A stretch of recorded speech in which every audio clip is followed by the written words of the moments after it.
Hello, welcome to the Bedtime Book Club. Today we're reading Little Red Riding Hood from the Usborne Book of Fairy Tales by Stephen Cartwright and Heather Amery. Remember, there's a little yellow duck to find on every page. This is Little Red Riding Hood and her mother. They live near a big, dark forest. Her name comes from a bright red cloak with a hood that her granny made her. "Please take this food to your granny. She's unwell in bed," says her mother. "Go through the forest, but don't talk to any strangers you meet on the way." Little Red Riding Hood waves goodbye. She walks into the forest with her basket.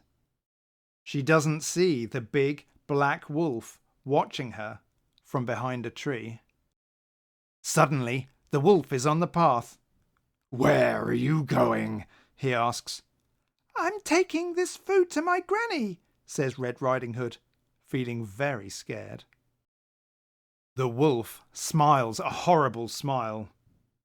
"Take your granny some flowers," he says. Red Riding Hood is even more scared. Yes, Mr. Wolf," she says. Red Riding Hood stops to pick some flowers. The wolf smiles again, showing his sharp teeth. Then he runs away through the forest. He is very, very hungry. The wolf reaches Granny's cottage. Granny is sitting up in bed. The wolf pushes open the door and runs in. He gobbles up Granny in one gulp. He climbs into Granny's bed. He puts on her nightcap and glasses. He pulls up the quilt and waits for Red Riding Hood to come.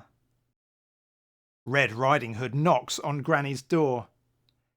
"It's me, Granny," she says. "Come in, my dear," calls the wolf in a squeaky voice. "I'm in my bedroom." "Hello, Granny," says Red Riding Hood. Then she stares. "What big eyes you've got," she says. "All the better to see you with," squeaks the wolf. "What big ears you've got," says Red Riding Hood. "All the better to hear you with," squeaks the wolf. Red Riding Hood drops her flowers. She is very scared indeed. "What big teeth you've got," she says. "All the better to eat you with," Red Riding Hood screams, but the wolf gobbles her up. Then he gets back into bed. A woodsman hears the scream. He runs as fast as he can to the cottage. He goes in the door and straight into Granny's bedroom. He sees the wolf and kills it. Inside the wolf are Red Riding Hood and her granny. They are alive and very happy to be rescued. "Thank you for saving us," says Granny. "The wolf can never scare anyone again."